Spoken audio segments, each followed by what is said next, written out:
Hey, how you doing, guys? I thought of this interesting topic, and well, this is actually my third topic of the week, but and this is kind of like vintage versus modern, comparing, different products or what have you.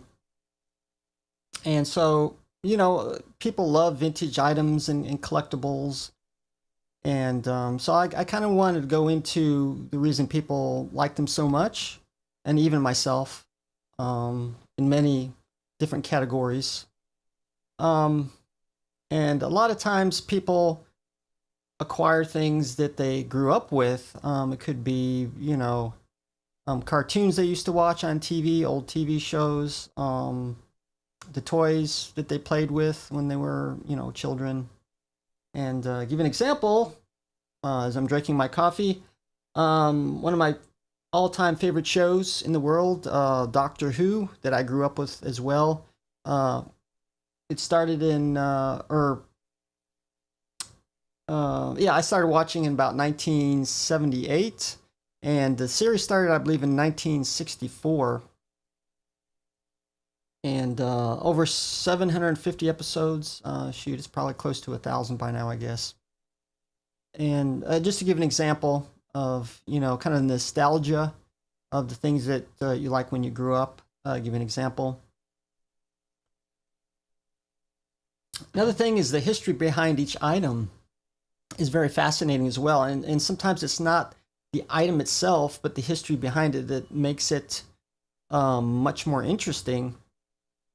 And the place I work, we often get in used items, and sometimes we get in old vintage stuff that is really amazing because I love looking up the history behind it. And sometimes we do get rare and pricey stuff come in, which is really cool. So a lot of people say there's better quality in some of the vintage items versus modern day. And of course, if you look at modern day products, people often want the cheapest prices as possible. So sometimes quantity over quality happens. Walmart and made in China and all that. Not always, but of course, everybody wants better value for the money. Of course, that's always wanted. Good prices. And I'm gonna give you some examples as well. We're going to look actually at LP records, one of which I do have. I'm not really a record collector, but I happen to see this in a shop, which I bought. It's a James Bond 007 record. And I love the old vintage style singer Shirley Bassey, one of my favorite singers. That's why I always loved the James Bond films, because they always had that iconic singer, singing the theme song. And of course, this movie came out in 1966. That was the year I was born as well, so that's kind of nostalgic for me.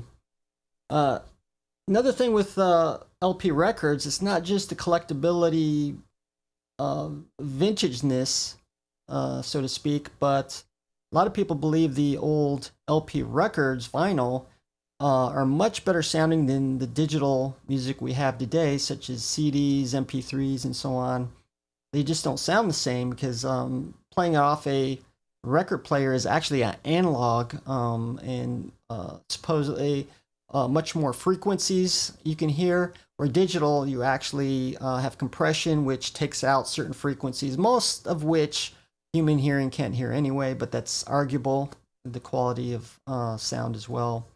Another thing, talking about vintage versus modern, I've been in, of course, music for quite a while. Not as much anymore, but back then, a lot of these guitar amps, bass and electric guitar amps, were actually tubes, which often tend to be very heavy and fragile because they use glass tubes. And then eventually they went to solid state electronics, which reduced the weight substantially and made it more reliable and durable. Unfortunately, a lot of people love the sound of an old tube amp, especially bass amps. You can actually push it really hard and get that distorted, compressed sound, which people love so much.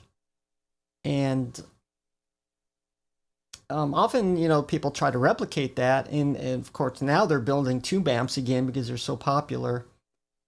And also, I'll give you another example. I've got some guitar pedals as well, and this is actually from the 80s, 1980s, bass stereo flanger, which is a DoD FX72.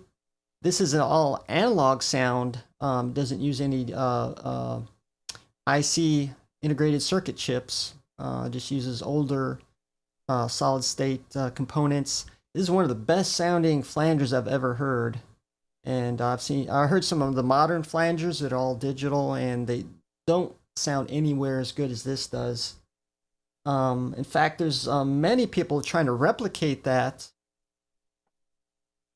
sound of tube amps. Give you an example. This is a Sans Amp Bass Driver DI, and they're renowned for making this sound very much like a tube amp. The circuitry, they actually have proprietary circuitry in there that gives it that